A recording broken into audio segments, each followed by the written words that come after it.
Joseph O'Connor wrote, "It's not a matter of ends justifying means, but the creation of new means and new ends."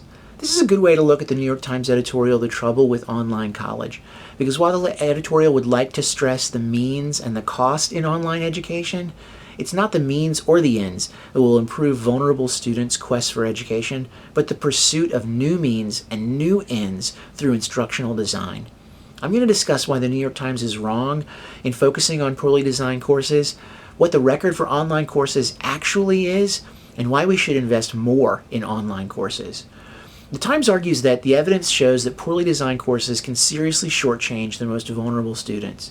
That seems pretty self-evident, as poorly designed courses are probably bad for students, whether they're online or face-to-face. But actually, this is the first problem with the editorial. It uses design standards for face-to-face classes and assumes that those will simply cross over into online formats. This is not the case. Online course design is the key to student success, but what makes a good face-to-face course is not the same as what makes a good online course. Kimberly Harris, who studied online courses and student successes at community colleges, found there was a correlation between equally distributed course assessments and student retention, student success rates, even student evaluations of instructors.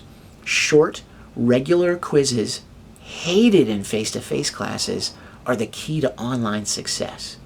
Dan Duhim found the role of the online learning environment was crucial in students making the leap from high school to online college.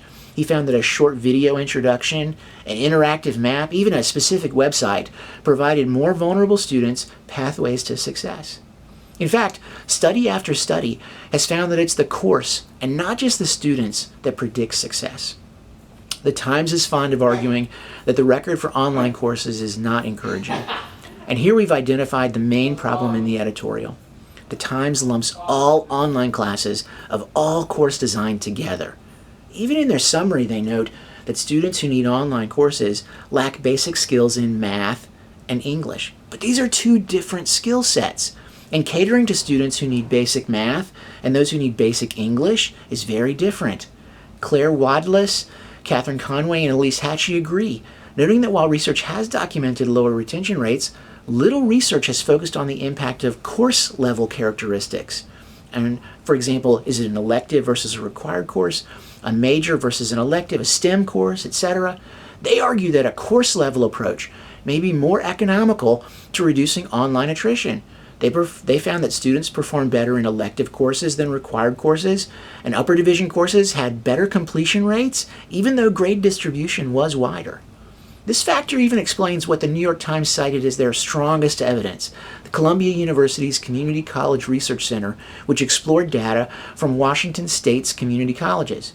Further research on community college students in Washington State's system concluded that while retention was a problem, online performance gaps were wider in some academic disciplines than others. Zhu and Yeagers found that the social sciences and the applied professions, business, law, and nursing, showed the strongest online performance gaps. Does this confirm that vulnerable students get shortchanged, as the New York Times said? No. In fact, considering students' vulnerabilities is actually crucial to improving their success. Barbara O'Brien reported way back in 2002 the results of an online nursing program with an 85 to 93% retention rate. She found that enhancing the comfort level of students, creating a sensitive online faculty persona, and addressing safety and security needs helped to support students' experiences. Unlike the Times, O'Brien saw student vulnerability not as an obstacle, but as the key to success and retention. By building course design around it, her students now have bright careers as nurses. The Times is fond of using words like irresponsible, inappropriate, estrangement when dealing with students who are unprepared, but they've forgotten the larger value of education. U.S. News & World Report recently found that college tuition has risen 250% since the late 1990s, and at the same time, state support for colleges is at an all-time low. Students need college degrees, but with costs rising and funding opportunities dwindling, many at-risk students are left out in the cold.